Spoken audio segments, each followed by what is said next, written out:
Landboy twins from East Germany. World champions, 74-75. Identical twins. They row identically. They're off like a shot, but Calvin and Mike right with them, a little bit behind. Calvin Coffey, of course, 25 years old, 6'2", out of Northeastern University of Boston, and he's a veteran international racer. Michael Staines, 27 years old. He rode in Munich. He also is a veteran racer.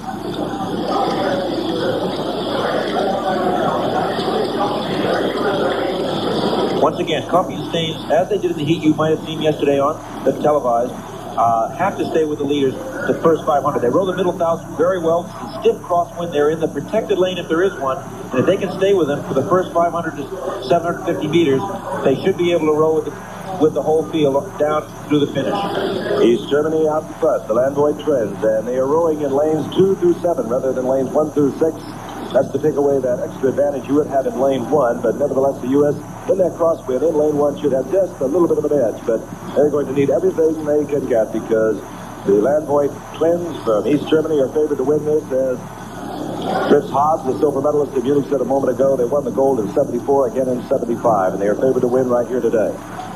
Coffey and Staines are falling a little bit too much off the pace here. They better make sure they're staying with the leaders across the field there. Sometimes in a race like this, you lose track of what's happening around you, especially the crews that are way over the other side. As we can see, the Landboys are 3 or 4 lanes away from Calvin and Mike, and they may have just sort of lost track of where they are.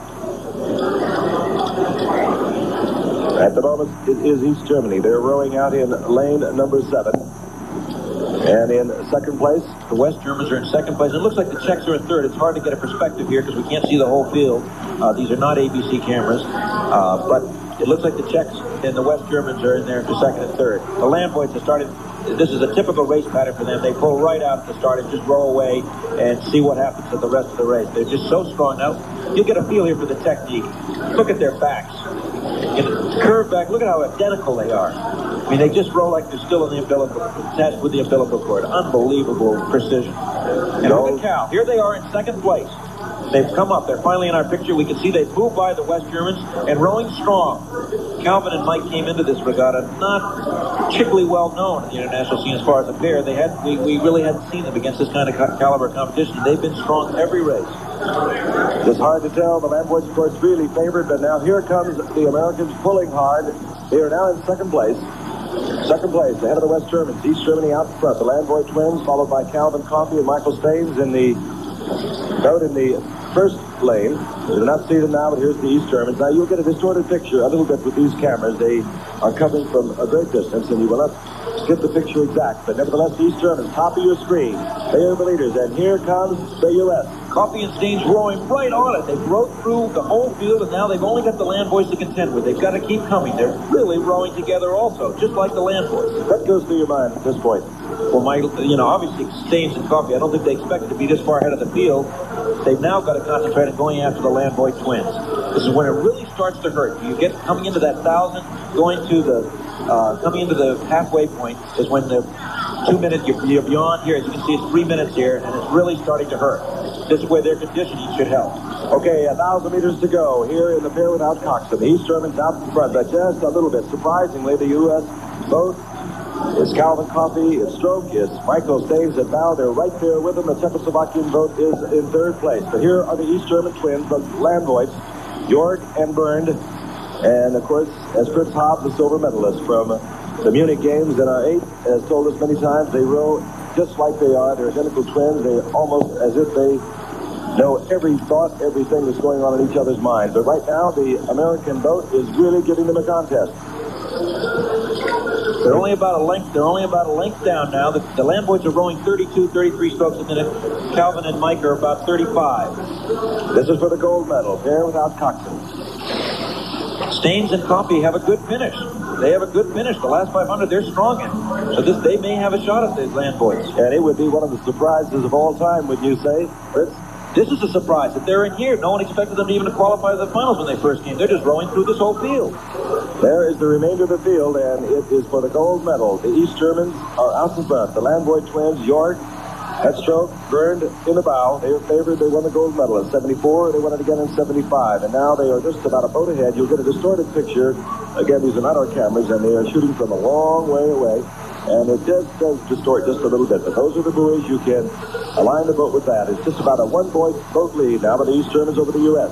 East Germans, that means they're about 2 seconds ahead, and 2 seconds in this kind of competition is very tough. But remember, Staines and Coffee are in a little more protected lane here. When we get into the lead of the grandstand, this could help them move in their sprint.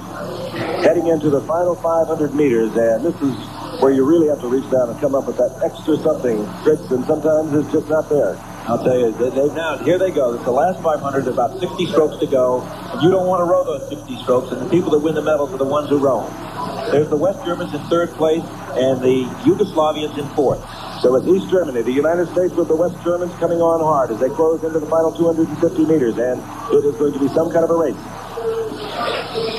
The Americans in the lead of the grandstand. They'll be favored just a bit. They're rowing in lanes 2 to 7 to take away that little extra advantage, but they still will have somewhat of an advantage in this stiff crosswind blowing out here at this $25 million boat racing.